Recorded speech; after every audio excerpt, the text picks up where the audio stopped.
faktisk en idé, jeg fik her for nylig. Vi fik? Jeg fik den. Jeg fik idéen med videoen. Videoens handling fik jeg. Okay. Jeg fik videoens lavelse. Det er en stemningsfilm, der handler om en dreng, der løber efter kærligheden. Og den skal bare køre, spille på musik og sådan noget super flot slow motion, som vi kommer til at lave med de her bad boy. Og det bliver... Batman boy.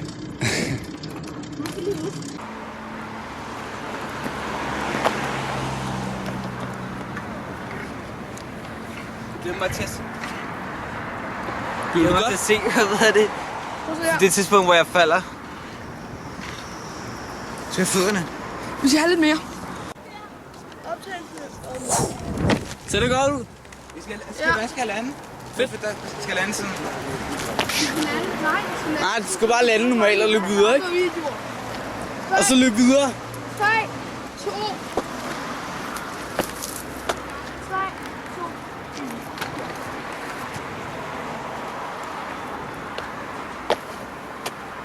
Fedt. Godt, jeg får hånden med det her. Nu skal vi ind på legepladsen og lave introen. Jeg er instruktøren. Altid. Du er bare kameramand. Matteo, Ja. hvad går det her koncept ud på med at lave de her små kortfilm? Det går, vi kan øve nogle ting, som for eksempel slow motion og fast motion og normal motion og sådan noget. Nej, vi tester ved det forskellige vinkler og forskellige måder, så vi ikke bare...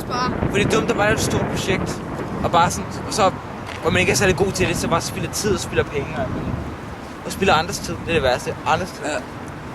Men altså, så det her ender ligesom alle de ting, vi lærer i løbet af de her små, ender ligesom i en stor film, hvor vi bruger de teknikker. Er det korrekt? Ja. Og nu får du lige et GoPro på. Asger, vores dejlige kameramand. Den sidder ikke ordentligt fast, Matteo. Jeg er ked af at sige det. Tag den af, mand. Ej, den skal lige strammes. Den er overhovedet ikke stram. Den skal bare være endnu mere stram. Nu sidder det i mit hår og ikke engang i mit hoved. Sådan der. Sådan der. Det er fint. Vi kan også vende den rundt. Så ikke helt ud. Jo. Hvis vi vil have bedre POV, ikke også?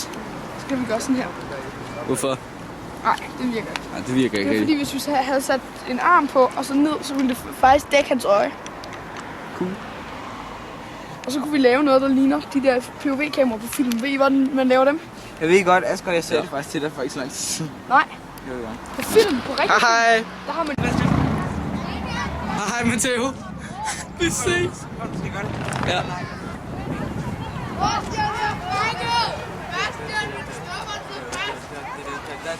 Hej. Undskyld, Matteo. Red mig! Jeg sidder fast i cyklen. Hvorhen? Se! Jeg får en fri, når jeg lige fra rundt. Hey. Jeg har en dum idé. Hvordan skal løbe her, ikke? Så tager jeg løbehjul og kører ned. Ej, det er dumt. Hvor skulle der ligge løbe? Hey, over på den der. Nej. Jo. Så får man en liveplads med, jo. Nej. Jo.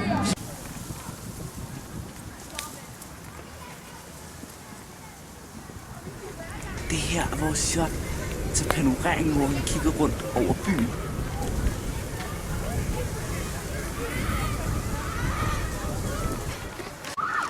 Vi kører nu. Vi optager nu scenen, hvor han løber ud af havedøren. Kør, eller lågen.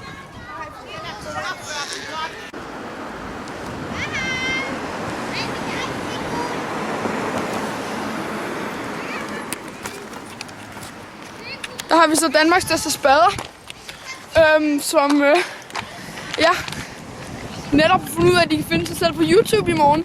Yeah! Og de er Danmarks største spader, fordi de ikke kan forstå, når man laver film, har man brug for ro.